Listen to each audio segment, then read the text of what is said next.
বাংলাদেশ জামাত ইসলামী জিন্দাবাদ জিন্দাবাদ জিন্দাবাদ বাংলাদেশ জামাত ইসলামী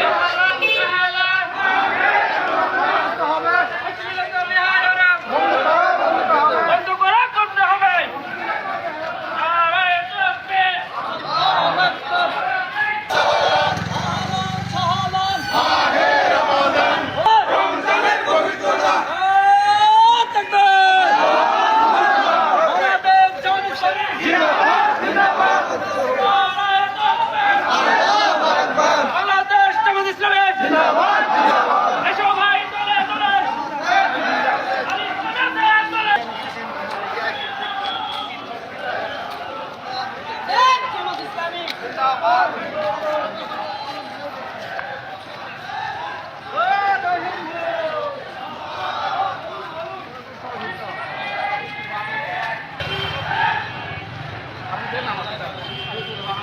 Allahu Ekber.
বন্ধ করতে হবে, দিনের বেলা হোটেল রেস্তোরাঁ বন্ধ করতে হবে।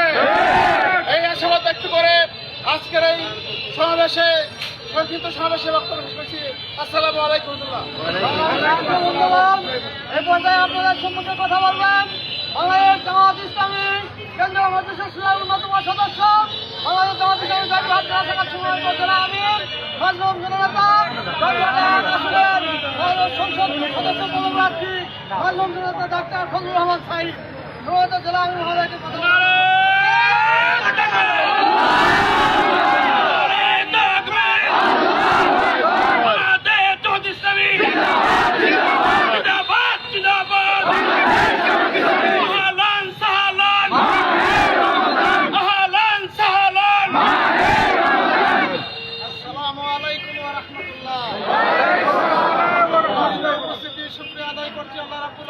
দরবারে যিনি আমাদেরকে রমজান মাসের পবিত্রতা রক্ষার জন্য স্বাগত মিছিল করার তৌফিক দান করলেন। আলহামদুলিল্লাহ। সালাম পেশ করছি বিশ্বনবী মুহাম্মদ রাসূলুল্লাহ সাল্লাল্লাহু আলাইহি ওয়াসাল্লাম। পবিত্র রমজান মাস মুসলিম উম্মার জন্য একটা আল্লাহ রাব্বুল আলামিনের পক্ষ থেকে নিয়ামত। আলহামদুলিল্লাহ। রমজান মাসের যথাযথভাবে রোজা রাখতে পারি, আল্লাহ রাব্বুল আলামিন আমাদের জীবনের গুনাহ মাফ করে দেবে। এই জন্য আমরা জয়পুরহাটবাসীকে বলবো, এই রমজান মাস যেন আমরা পবিত্র মাস, এই পবিত্রতার সাথে এই রমজান মাসকে পালন করতে পারি, সহযোগিতা করব। আহ্বান জানাই, জনগণের দ্রব্যমূল্যের যেন ন্যায্য মূল্য থাকে, জনগণ যেন সহজ করে ক্রয় করে তার রোজা ঠিক রাখতে পারে, এই জন্য সরকারের প্রতি আহ্বান জানাই এবং দ্রব্যমূল্যকে নিয়ন্ত্রণ করার জন্য আহ্বান জানাই।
বৃহত্তর সমাবেশের মধ্য দিয়ে আমাদের কর্মসূচি